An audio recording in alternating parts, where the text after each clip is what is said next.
Hello, my name is Peter Smart, author of The Children of the Piper, an exquisitely illustrated twist on the Pied Piper of Hamelin that transforms the piper from a vengeful villain into a hero.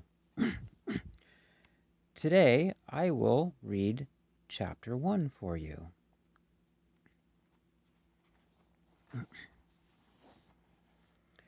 Page 1. As I dance upon the dusty streets of Strawborough, I can barely contain myself. Something wonderful is about to happen.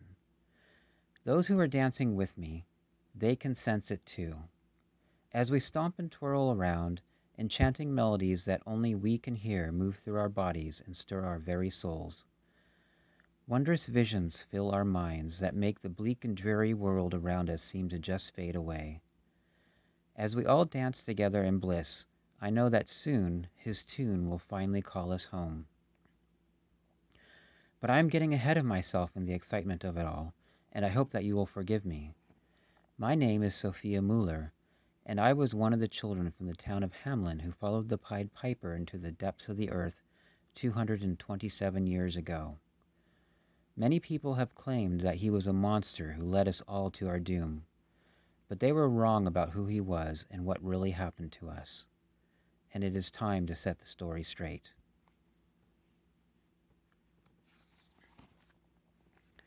Chapter 1. Hamelin.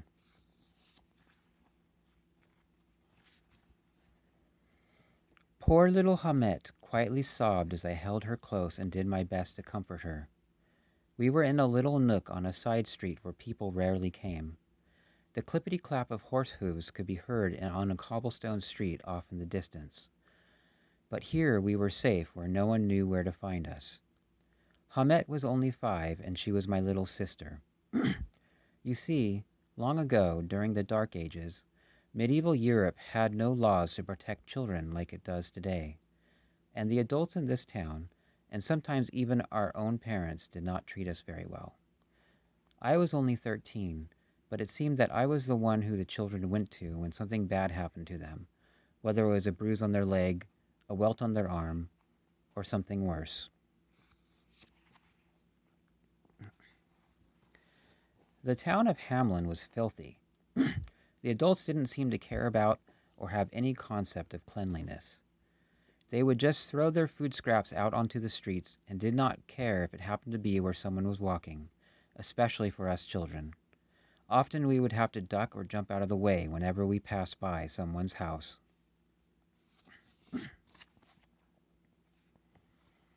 In some ways, though, it was a blessing. Even though we had to watch for flying scraps of food coming out of every window that we passed, they did feed all the stray dogs that were everywhere around the town. They stayed far away from all the adults, though, quickly learning that if they got too close, a well-aimed boot or a flying pot or pan would swiftly be coming their way.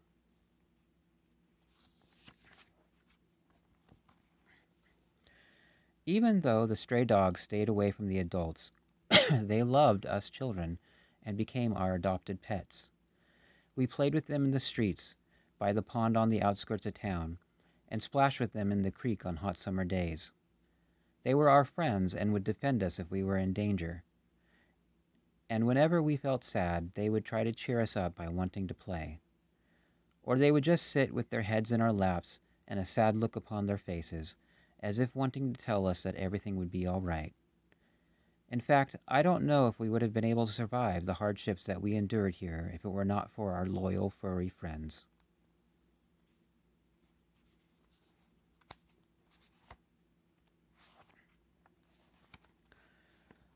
Although the adults were mean to us and the town was filthy, life wasn't always that bad. We still found time to play and have fun and do what most kids do. The town itself was mostly peaceful and not too horrible of a place to live.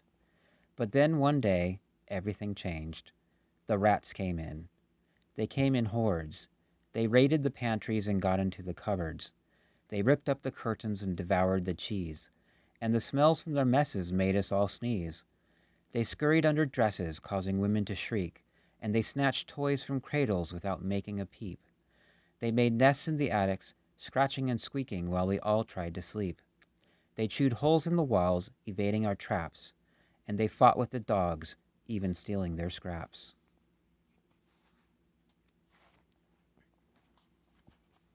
The townspeople were at a loss. They had consulted with the experts and hired the most experienced rat catchers, and they even tried being nice to the dogs, letting them into their homes to see if they could chase the rats away. But nothing worked.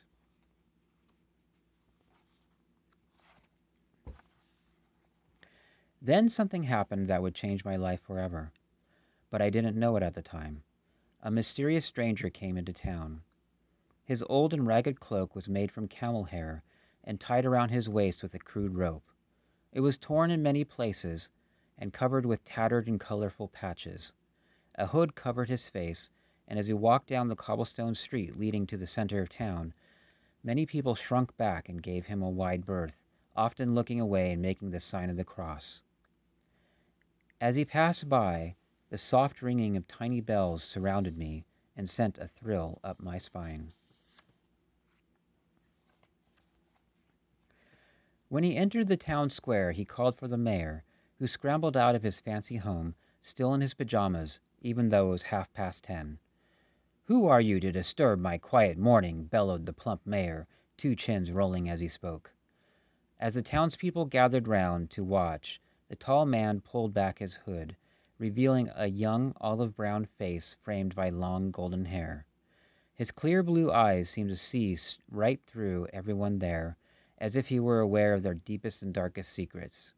And one by one, they each looked away, unable to hold his steady gaze.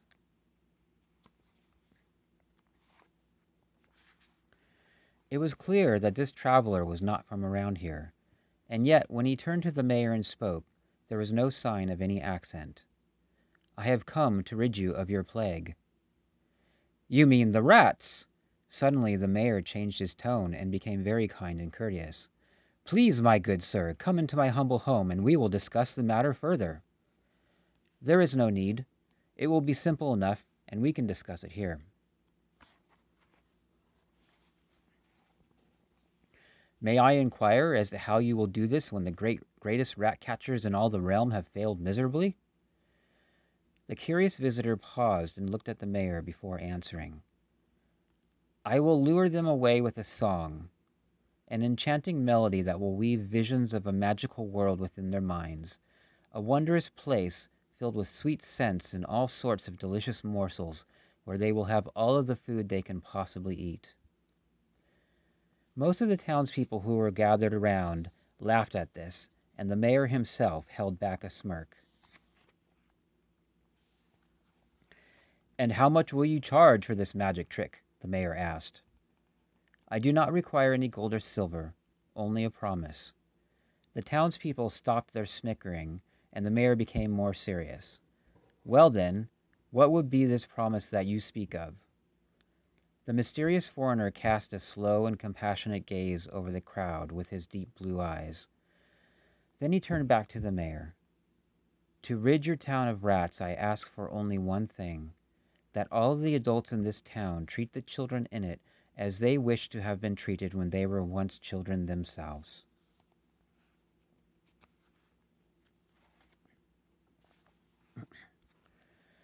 The smiles vanished from every face in the crowd, and they began to murmur to each other while casting quick and nasty glances towards this perplexing outsider.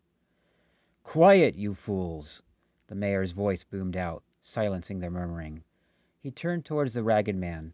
"If you could magically sing these rats away," the townspeople laughed quietly, "I will see to it myself that each and every child in this town is treated with the respect and the kindness that they all deserve." Then he turned to the crowd around him.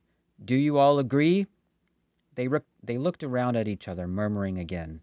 "Do you agree?"